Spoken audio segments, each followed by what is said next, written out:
Welcome to Amelia Baptist Podcast, where we discuss church life, theological questions, and cultural influences. Our podcasts are available via Google, Spotify, Apple, and many other podcast platforms. We hope you subscribe and enjoy today's episode. Hey everybody, welcome to the Round Table. It's me and Dylan here, episode 20 of our sort of second year doing this, and it seems weird to think that we're that far ahead, but met a lot of fun people, new people doing this. We've come a long way from the first time we did it, the first week of COVID, and we said we need something, and we taped a bunch of black curtains up over the windows, and we put a table there and called it the Round Table. Yes, we have moved up in the world. We went from the congregation or from the worship center to the conference room. Yeah. Someday this will be our podcast room. Someday. But we do appreciate you guys for listening and just sort of checking in on these topics and some good discussion. That's why we call it the Round Tables, is we're trying to sort of bring back or create and continue the art of discussion and what's important to discuss. Discipleship matters, theology matters, church matters. Today we're going to have fun, though. Today there's a little bit of a fun entrance into maybe somewhat of a serious topic, but we're wanting to talk a little bit about that movie Free Guy. My name is Guy. Sunday should be warm and sunny, just a scattering of drive-bys. And I live in paradise. Yeah. Now, I've seen the movie, but I've Dylan not yet has seen the not movie. seen the movie yet. Many of you out there might have seen it. Free Guy is the new movie with Ryan Reynolds that completely takes place in a game world. Not completely takes place, but somewhat takes place in this world of a video game, an RPG to be specific. And sort of the premise is Guy, who that's the name of the main character. They didn't really stretch their brain muscles out a whole lot to come up with that. They ran out of names. The writer was there going, part of the what joke. should we name our main character Free this Guy. time? So Guy, but it's part of the plot. I know. Guy thinks his world is perfect. Sort of a my name is Guy and I live in paradise is what he says early moments of Free Guy, the movie. And sort of you realize right away he wakes up every day in the same stuff. The sheets are plain, the comforts are plain, the walls are plain, everything's sort of just, there's no life to it. He greets his goldfish, he raises the blinds, eats the same thing for breakfast, watches the same thing on the news every day. There's sort of a juxtaposition of how happy he is in his monotony.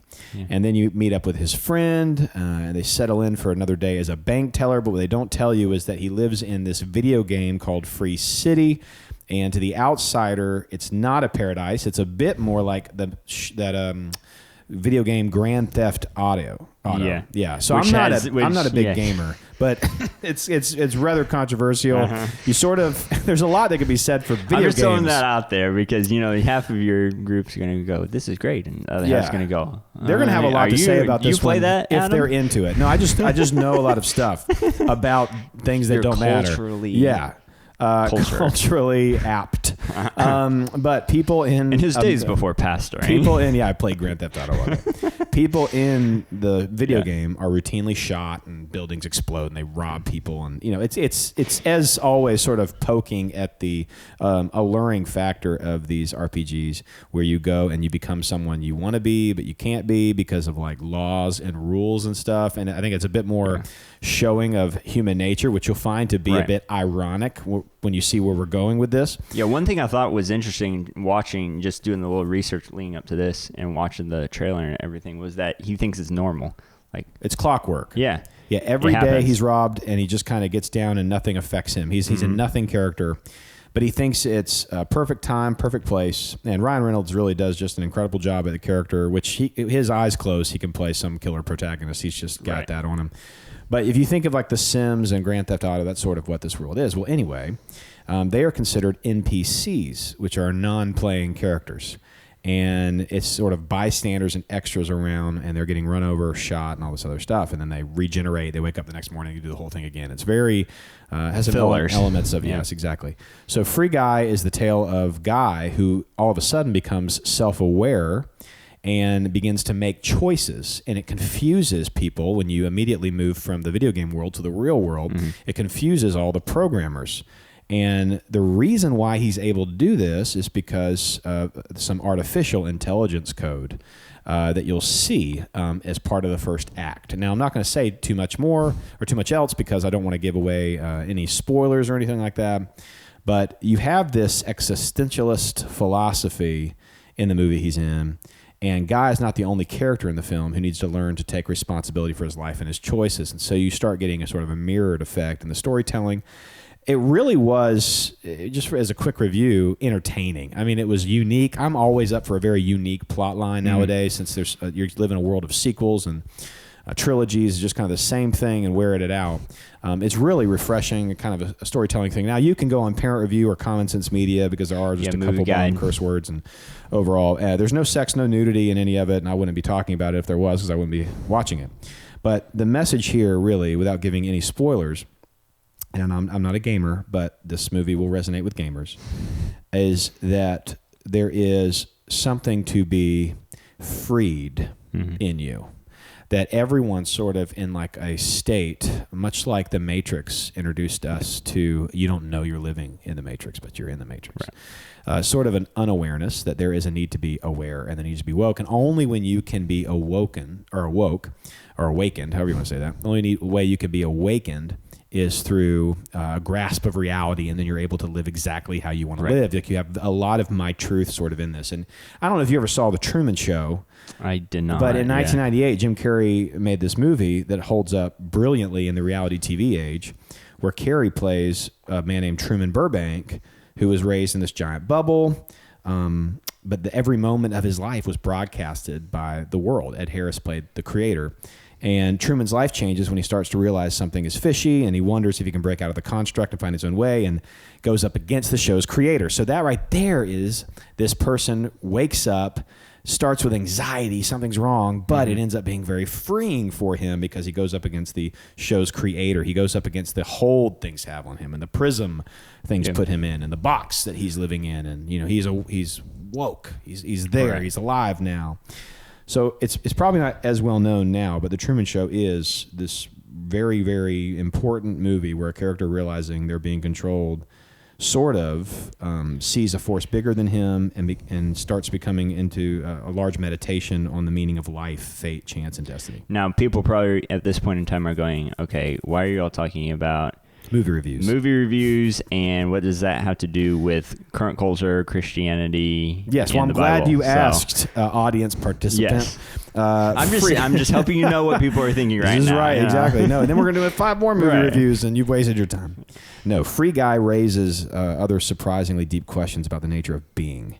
For instance, if we develop self-aware artificial intelligence and then decide to delete the code that powers them, does that mean we've killed off a being? So they start addressing some issues of life and what constitutes a life. Which is interesting. That's a big debate nowadays. What is real life? When does life begin, and what is life? So there's definitely some of that too, but we're going to go in another direction. Romans 1:21 through 22 sort of gives us where we should be when it comes to the relationship between creator and creation. And here's where I want today's episode to land. Perhaps what we've all been slowly constructing is our own simulations. Our interactive relationship with the world takes place through a screen for the most of us, even more so under the guise of safety and health, with some legitimacy, but will absolutely create an unhealthy dependency on not living a real life, but living a simulated one. I'm going to turn the movie a bit on its heel to express what I believe the Christian outlook would be when met with something like the message of Free Guy, which is, you're born this way, but living your truth is the goal of your life. The gospel would say something entirely different. Right. So currently in our culture, we document our lives on social media. We perform for followers. We don't interact with friends. We gamify our lives, turning fitness and hydration and sleep quality into contests, using things on our wrist and things on our ring fingers and tiny computers we carry in our pockets. We buy things that algorithms tell us to buy. We may feel little by little that we're ceding control to something outside of us, probably a corporation. So again, it's not surprising that movies reflect that anxiety, but the gospel tells you, and this is the key, the gospel tells you the right place to put inevitable things you'll undergo and experience, and the right place is not within you. It's not. It's the same classic sort of Disney tale of, if you dream it, you can do it. Follow your heart, believe in yourself. And while Free Guy approaches it a bit more through existentialism, the Age of Enlightenment message still stands true. Everything that has been sort of cast upon you that you didn't really want to believe has become abusive. Yeah. And they disregard the quest for truth and point it inward and just say, there is no real truth out there, which in and itself is a truthful statement, which I always love about postmodernism. Exactly. The truth is that there is no truth, is objective. You have this reaction from everyone that goes, wow, you're right. That must be why I have the anxiety I have. That must be why I'm going through the pain and the depression and the suffering that I'm going through. Yeah. And in all that, the world is basically missing the message of the gospel. And understanding the nature of man and who God is, the nature of God in all That's that. If they don't completely deny his existence. Right. Even if they believe there is a creator, they still don't understand that, and so they try to explain it. It's interesting to me that in every, and I don't want to sound too independent fundamental here, because I'm not trying to act like I've had conversations with the writer, but man, I would love to have the writer on anytime. Yeah. So if he listens to this, if he's give us a ring. One of the 300 people that listen, please give us a call. We'll schedule on our busy schedule here. Right. I do want to make mention of this, though, that every time the creator, if the protagonist is the person who wakes up, the creator is often characterized as a lunatic or someone that's sort of out of control, a megalomaniac, which is an atheist or even sometimes agnostic's viewpoint of the Christian God, is an egomaniac without realizing the nature of man and the nature of God, which is one of sin meeting unconditional love and unconditional grace and holiness. So how do we combat this, this world? And we're not out to protest the movie. Like I said. Yeah, no, we're just using this as a launch into the way we currently are thinking as a culture. The movie is doing what I think the movies should do, causing us to think. We can be the fools that emulate characters in a movie or go to Hollywood for life advice. That's on us if we're doing that. That's crazy. But the basic message of the movie is if we want to save our world from becoming like Free City, we need to resist the people who try to construct our realities for us and find a way to live outside their grasp, or at least find a better way to live. This is where one of many conversations on what we have been rather consumed with in church circles, deconstruction, comes into play. The idea that everything that you have been viewed or raised to see as normal or truth was really out just to hurt you. And what we are seeing now is nothing's new under the sun. Yeah. It's a fad way of thinking. But the difference is this. One of these ideologies is bent towards releasing your true inner self, which, by the way, just so happens to always be right. Whatever your truth is, whatever your self is. Once you get in touch with yourself, it's always good. Works out. So we've got the nature of man wrong there, that people do. And then in that, ignore everything that you've been taught, because if anything's ever been over you that looked legalistic, if anything ever has been over you that looked too religious or looked too orchestrated or controlled by man, then man, it's got to go. And you can find some connections here to where people have felt unease and anxiety, rightfully so, in bad church experiences. Not that that's ever supposed to thwart the commands of God. Human beings and their actions shouldn't do that.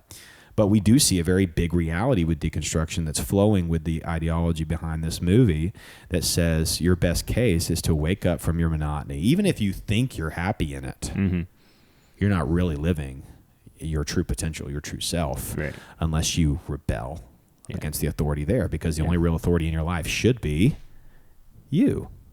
And there's nothing more contrary what's best to the for gospel. you. Yeah, there's nothing more contrary to the gospel of Jesus Christ. The gospel of Jesus Christ says, you don't know what's best for you at all. The only thing that you know is what the Lord has allowed you to know. And that truth is, it's His life. Your life is His life. And you need to submit to Him. And then you'll see joy, rest in the real truth, the take up your cross daily. The way, the truth, the life. And it hits home. Conversations like this do hit home. One reason I want to do it, I have a very good friend who I won't mention his name, several good friends actually. One is a large proponent of what we're calling deconstruction, and it's attached to the ex-evangelical movement, that we've been evangelicals our whole life, and Now all of a sudden, we just view it as evil, so we leave it, and we're not just leaving it, we're militant about it. But he wrote this. My buddy wrote this, who's working in a lab, or like what I call a lab, rather facetiously, but it's really a research group. And he said this: many religious traditions rely on feelings of guilt as a way to indicate that a person has done something wrong. This kind of religion raises people to believe it's normal to live with fear, guilt, and shame. Well, bottom line is it's absolutely normal to live with fear, guilt, and shame because God's given us a conscience. He's given us the ability to decipher His word things, to show us, and to illuminate our sin in His glory. Not to mention, there's a huge difference between guilt and shame when you're living in it, and guilt and shame when you're recognizing it but not surrendering to it, because you've been bought and paid for by the King of Kings. Repentance. Exactly. So he goes on to write, you are taught to feel guilty for normal thoughts, emotions, sexual desires, and behavior. The word normal there used very loosely and subjectively. Using that word normally really goes up against everything he believes, because he's the one that gets to define normal. So who gets to define that? And it comes back down to a conversation of nature, of man, always will. There's constant fear and guilt of not living a godly life and burning in hell for all eternity. This kind of normal guilt in religion turns into immense psychological trauma for so many. There's that famous word, trauma. What's triggered you, what's caused trauma within you, and I want us as a people to understand the difference between bad messages that have created real abuse and real trauma with recognizing yourself for who you are and responding to the gospel because of it. Not every traumatic experience gets you farther from the cross. Right. It can be a traumatic experience to wake you up to go, I'm a sinner? Who wants to hear that information if they're strictly flesh? Who wants to hear, I did this wrong? Oh no. And so the difference between the Christian gospel and deconstruction is, are you blaming somebody else for who you are when you recognize who you are and what you're dealing with? And in turn, or in response, pretending you're something you're not? Or are you admitting, confessing, believing that Jesus paid for the sin that you've created and that you are in your nature and bought you with the blood of Christ? That goes in complete contrast to a movie, a book, a TV show that sort of sways the crowds to think that everything that they've ever known is hogwash, and the only real truth can be found inside themselves. Yeah, it goes against the idea that there's some good in you apart from Christ. Like, you're a relatively good person. Yeah. If you just got in touch with yourself. Which is, there's no fact behind that. Yeah, there's no fact. That's a unbiblical idea of the nature of man. Yeah, it's a weird time to feel like you're saying something controversial when you say that man is not good. Right, yeah. It's like you can't look around and see natural desire everywhere. Right. Has that become, obtuse to everybody? Yeah. The gospel lists 3 enemies, and I think we give 2 of these a lot of attention. I think we forget the third one a lot because it doesn't feel too good. But the first enemy is the world, and the second enemy is Satan himself. But the third enemy, and we've mentioned this before, is our flesh. It's who we are. We can't forget flesh, or we forget the purpose of the gospel. The entire purpose of the gospel is that you alone can't cut it. You alone can't awaken yourself from this dangerous monotony. You yourself can't make sense of suffering in this fallen world. It can only be the biblical narrative. It can only be the historical accounts of the Old and New Testament who've delivered to us supernatural history within natural history and given nothing but prophetic evidence and testimony from earthly human beings with their faults of their own, a testament to the one true God. It's based off of a me-centered ideology. Yeah. And don't you find a lot more of that? You're a consumer of movie. You have a bit more a bit more strict approach to things than I do, or than I was raised with, perhaps. But I still think you've taken in your fair share of movies and TV shows and things of that nature. But the dangers of me-esteem in movies today, like, isn't that part of why your parents really didn't allow you guys to watch Disney movies when you were growing up? Yeah, because I recognize that they were against Disney, and we've watched a lot since we got older, but they wanted us to be at a point where we could decipher a lot of that, a responsibility. Me focus. We go over that when we go to Universal. We went to Universal Studios a couple days just to celebrate a birthday, and we took the girls. And Ellie Jo's 7, and Tegan's 4, and Zoe's 2.5. And so there's a lot of stuff Tegan and Zoe can't do, even though I have tall kids. I rather tall kids. Right. which is just crazy to me. Got from Amy, I'm only 5'10". Yeah, my wife's like 5'9", so they're all tall. And Ellie Jo can do pretty much all the rides except like 3 rides. But there's this Harry Potter world, you know. You have like half of it. It's brilliant. It's half of it in one park, half of it in another, and you take a train to get there. And she's so infatuated with the world because it's cool. It looks great. You know, like I get all the her dad's a pastor. We get all the witchcraft verses. Yeah. You know, but the bottom line is there's a lot of fun to be had in a mythical world, and you know, let's get real. Narnia and Lord of the Rings have magic in them. Stop freaking out. But at this point, you kind of have to go, well, honey, there's a reason why we haven't let you watch the movies yet. It's because there's a maturity necessary to make sense of the things that you are experiencing. And that goes back to the importance of discipleship and the importance of raising your kids in the Word. You're not just after their emotions. You're after their maturity. You want the Lord to mature them in the gospel and in the Word, because they don't just enter the world and do wonderfully.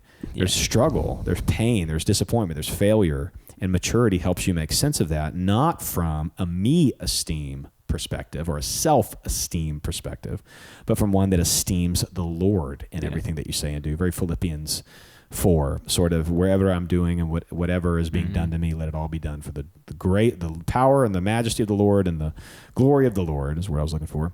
And then let that be reflective in my joy that I have for him. Great quote by Rob Reno. We mentioned Rob Reno and Amy Reno a while back when we did our visionary parenting. Yeah. Maybe link that, Clay, whenever you get a chance to edit this. But it was the one I did with Amy Jo, my wife on, and we talked about parenting. When you stop goofing around at college and do some work for us, that'd be great, Clay Edwards. But Rob Reno said this: Moses didn't feel good about himself. His first question to God was, who am I that I should go to Pharaoh and bring the Israelites out of Egypt? I love that humble account. What was God's answer, and what does it tell us about the importance of genuine self-esteem? God said to Moses, I will be with you. And this is what Rob goes on to say. God didn't say, you can do it, Moses. You're a good man, and you are brave, and this is what we get. You didn't give him a pep talk. Yeah, and he says, and Rob continues with, you are special. I believe in you. You know, I can even hear Rob saying that. Right. And to me, I'm not going to say Rob pointed at these people, because Rob's a lot better than not mentioning names than I am, but I don't care as much. But there are a lot of preachers behind pulpits right now who that's their gospel message, is if you believe it or dream it, you can do it. And it's called moralistic therapeutic deism, and it's contrary to the gospel. It actually looks more a lot like cultural Christianity than does biblical Christianity. And we've really beat that dead horse in here. But God made it clear to Moses, this is what Rob continues to write, that this mission was not about Moses. The mission that you're on is not about you. It was about the Lord. It's about the one who put you on the mission, circling all the way back to Romans 1:21 through 22. It sums up for a lot of postmodern thinkers the basic tenets of deconstruction. But he goes on to say, could it be that we don't need more self-esteem, but we need more God-esteem? The only way to feel good about who we are is to know who God is and trust him through our circumstances and despite our feelings of inadequacy. I love how Rob put that, because it's realistic at the end. Like, it's not saying you're in sin for having feelings of inadequacy. It's saying turn it to praise. Yeah. Turn it to the one who is adequate and more than adequate. Turn it to the one who met all the standards if you feel like you're falling short of all the standards. To me, that's so more empowering. Right. Than trying to do it all yourself. Then you can do it. Yeah. Exactly. Like, why would that because not you keep failing. Because you're not God. Right. You know, and that is what you're really trying to deconstruct from an atheistic perspective. You're sort of ticked that you're not the Lord. This comes back to the garden, man. This is you. God got to do this and you don't. And then it's slowly sort of ingrained in all the messages of a me-centered, altruistic, non-believing, fallen world. Yeah, and everybody likes, not everybody, but hyperbole is welcomed here. A lot of people everybody. a lot of people like to believe that the Christian life is restrictive, and it really is weighty and that kind of stuff. And really, if you step back and think about it, it's really freeing. Yeah, that we can't do it ourselves. Yeah, it's only restrictive. We have God that does it through us, compared to the atheistic view, or the idea that God isn't involved on the day-to-day basis with us, and we're on our own and we're having to figure this out ourselves. Yeah, it's only restrictive if you want to do bad things. Right. Like, yes, it is. It's very restrictive to protect you from yourself. Yeah. praise God from all who blessings flow. Like the idea is it doesn't let me do what I want to do. That's the point, genius. Because we're going to, basically we're idiots and we would do what we want to do. And I mean, this is where you preach to yourself. You preach to the choir. I mean, this should be creating humble spirits, not ones who are saying, I figured this out and look how much God loves me because you didn't figure out anything. Yeah. Like the only things you know about the Bible are the things that the Holy Spirit illuminated in your life. But again, if you're looking at some passages that help you sort of sum up what most postmodern thinkers are pushing right now in theories of deconstructionism, I turn no further than Romans 1:21 through 22. The very basic tenets of deconstructionism are contrary to the clear teaching of the Bible that absolute truth does exist and we can indeed know it. Deuteronomy 32:4, Isaiah 65:16, John 1:17 through 18. It continues on, even Galatians 2:5. So just to kind of clarify, Free Guy is a fun movie. Truman Show, great movie. Love the movie. Truman Show is one of my favorites. Yeah. But that's how they should remain, movies. What happened to just enjoying some things without having to fasten so much of who we are to them? And I think at the end of the day, for me, a conversation like this is a reminder that we are called to be in the world, but not of the world. We are suffering in this world, but we, unlike the world, make sense of our suffering and turn our... We have hope. We have hope in our grief. We have joy and a peace that surpasses all understanding. And that we are to be in the world, not of the world, but not be married to the world because we, the church, are the bride of Christ. So everything that we're saying and doing and everything that we're watching, let there be a lens of Christ Jesus, His glory, His word, His message, and just see what He brings to light in your life. Turn every moment into an opportunity at discipleship. Exactly. Yeah, that seems to be the key. So, man. Yep. And while we're on movies topics, a great site to look up if you want to learn about movies is movieguide.org. Is one of my favorites because it dives into the worldview behind the movie. So you're teaching your kids and even yourself and saying, okay, what is the worldview that is leading this movie ideology? And then as you watch it, you go into with that framework and you can be on the lookout and use it as a teaching. It's movieguide.org. Movieguide.org. Use it as a teaching guide to teach your kids. Cool, man. That's amazing. And hey, how many days until your new girlfriend comes and visits? 10 days. So Emily, we're very excited. For everybody who doesn't know who's listening, Dillon is dating, courting. How are you wording it? In a relationship with. I like that. Oh, so you're on the Facebook route. Dillon's in a relationship with this beautiful Christian, young lady named Emily, and so we're excited to meet her and her family. Yes. Maybe even while she's here, we can hear from her. I'm going to push that. I'm going to see. You said she's a silent type, right? I think she's not going to like this idea. So I'm just going to put that out there. You're thinking she could at least maybe stand over there while we did one, maybe, or sit over there and listen to us? I think she might have some words for you when this round table comes out. No, I'm going to make Clay keep every ounce of this in here because if you're going to put me on blast with your Cracker Barrel trivia and all this other stuff you surprise me with when you know I have a very busy, anxiety-ridden day and a bunch of responsibilities, you got to prepare for this stuff, bro. You got to know I'm coming for you at the end. Oh, I know. I'm not worried. Do I look out of my element here? You handled that wonderfully. No, we're all excited to meet her. Yeah. And I appreciate everybody for listening. Thank you so much for listening to these roundtables. If you could do us a favor, when you are listening to these, if you make it this far, share, subscribe to our YouTube channel, subscribe to Spotify, Apple Podcasts, Google Podcasts, anything on there that we're share with your friends. Share with your friends. We would love to get to know more people, get to have more opportunities to do these, and talk about some really culturally relevant, biblically relevant things. And so we just appreciate you for listening. This is me and Dillon saying goodbye to you. Have a wonderful day.